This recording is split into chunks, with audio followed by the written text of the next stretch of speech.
everyone. It's another day on the Global Mercy, and I have read your comments, trying to get to as many as I possibly can in the few days I have left here. And someone had written about wanting to hear from a writer, which is actually a position on the ship I've never interviewed before, even back on the Africa Mercy. So I have arranged to talk with Zeddy, who is one of the writers here on board, and I'm gonna meet her in the cafe area and just chat to her about what it's like to be a writer, maybe even get a tour of the comms office if we're lucky, we'll see. So let's go. Well, I'm from Kenya, East Africa, so I started to be a journalist. I started out in broadcast journalism, and then I found my way into development journalism, which I found was a better fit. So I would work with NGOs to help tell stories of impact. And then I had been working at home at this company for almost 5 years, and I was feeling a little bit burnt out. During COVID times, I started to look for opportunities to work elsewhere, and I had always wanted to do something abroad, or something exciting and adventurous. And then I was on TikTok one time.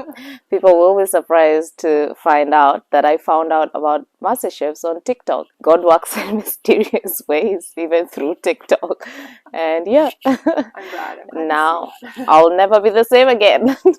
So I work in the communications department along with a videographer, photographer, media liaisons, a translator, to help tell stories from the ship and around the work that MasterShips does here. So we get to interview patients, crews, and even local people that we meet here. Honestly, my favorite part, and I would say the favorite part for most people, is really just talking to the patients. And it's just been wonderful to see the patient more than just this thing that they have, we are very privileged, the communications team, that we get to spend a lot of time with the patient. And so, outside of their tumor, they'll tell us about their lives, and sometimes we even get to visit their homes, and we get to see this whole other life that this patient has. And a lot of the time, the people here have incredible lives. It's just, sometimes people overlook it just because of that one thing, like the tumor or the bowed legs. But I think one of the perks of my job is the fact that I really get to spend time and interact with them, and sometimes with their families, and we see like a bigger picture of who this person is. Oh, so many stories, but I think the one that really stuck with me, and I was so humbled by them letting me tell it, is a story about a woman who had had a fistula for like over 20 years.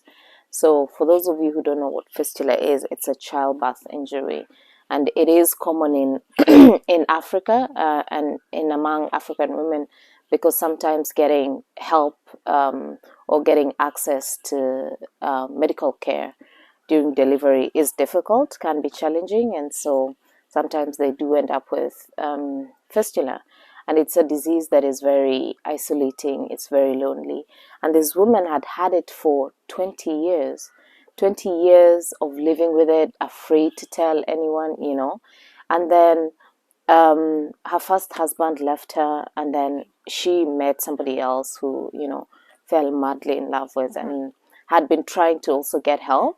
And then one time they had that Mercy ships, the Africa Mercy was coming back to Senegal, and at that time she had also developed goiter, and so they went there to get help for her goiter. But while they were there, her husband really just was like, okay, we've been looking for help for 20 years for this other thing. Let's just ask and see if they can help. And he was brave, and he was like, okay, I know we came here for goiter, but my wife has this other condition. Would you be able to help? And yeah, we were able to help. And I think this woman is one, she is just very strong and very brave, and having lived through that, and still she had not lost her joy. Like whenever you meet her, she's just so happy. you know, but she had been living with this thing that had been just, I can't even imagine how it is living with it for 20 years. And yeah, for her to get help and for both of her conditions, the goiter and the fistula, I think for me that will stay with me for a really long time.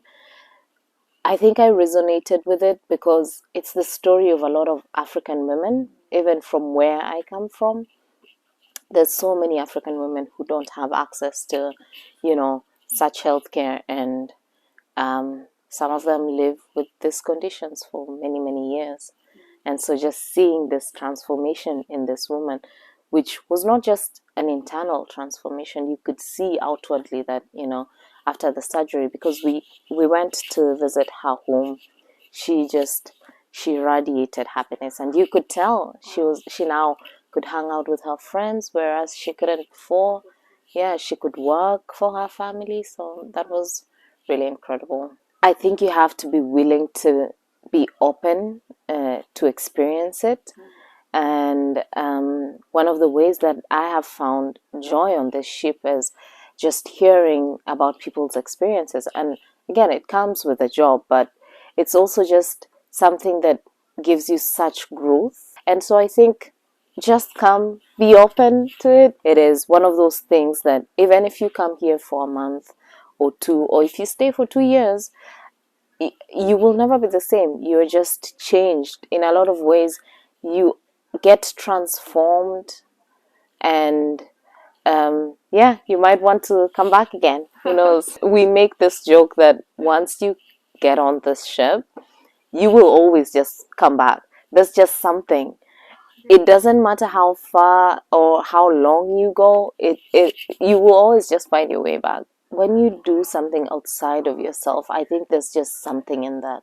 There's just, and no matter which department you're in, I think we're all contributing towards that. But also the sense of community here. I think people come here and find their people. Lifelong friendships have been formed on this ship. People get married from this ship, you know, so. Well, thank you, Zeddy. I really appreciate your time. And my last question, since Yes. one of the positives of working on the ship is that everything's really close, Yeah. and we don't have to drive to work. And so I'm wondering, since your communications office is just, is it one deck down? It is one deck down, Would you be yeah. willing to give us a really brief tour? Happy to. Oh, come oh, on, let's go.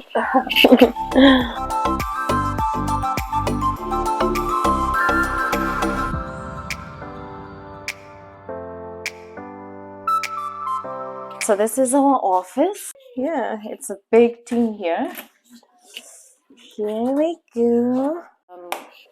And then this is the wall of fame for people who've been here but have left. Shout out. Yeah, we're still moving in. It's a new space. But yeah, I sit here in the corner, writing it up. This is where our videographer sits, our photographer. We have our creative manager here, Helke, and then Tirsa, the other photographer, and then Abigail, a videographer, and Riley, the second writer. Wow, Yeah. sounds like a really fun team. It is a fun team. I think, well, I am biased, but everybody says it's the coolest team. And it is. I mean, come on, But, look at this place. I It's mean, fun. yeah, I think you can tell that it is a cool team.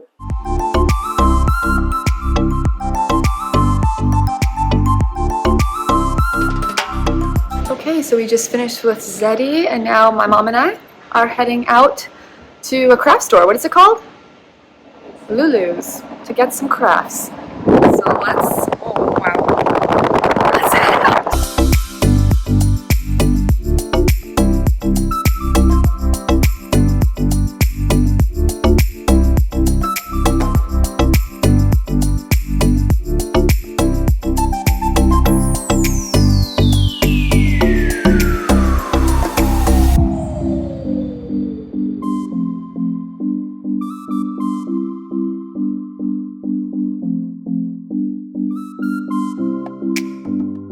All right, if you are in Senegal or on the ship, you need to stop by Imadi, a very, very cool craft store that sells woven baskets and plates, or I think you'd call them plates, like this one on the wall. I will leave it to you to come here and hear the story because it is just such a beautiful tale of never expecting to be in this business, and yet now she's an advocate for weavers here.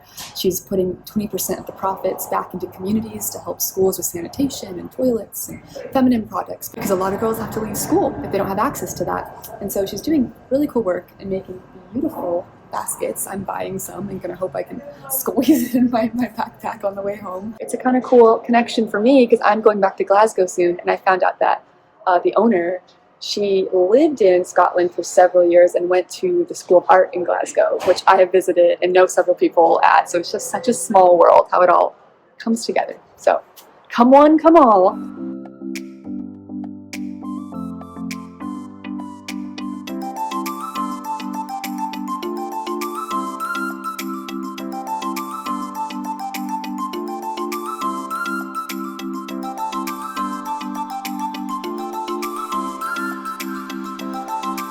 All right, Mom and I tried to go to a lighthouse.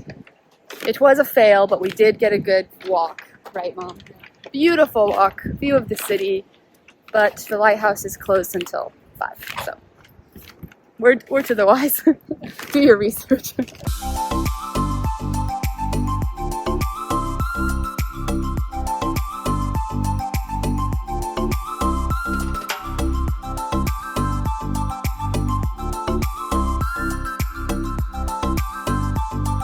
A typical lunch in Senegal.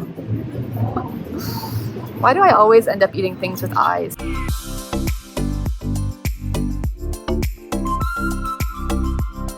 We have come back and we bear much fruit of our labor.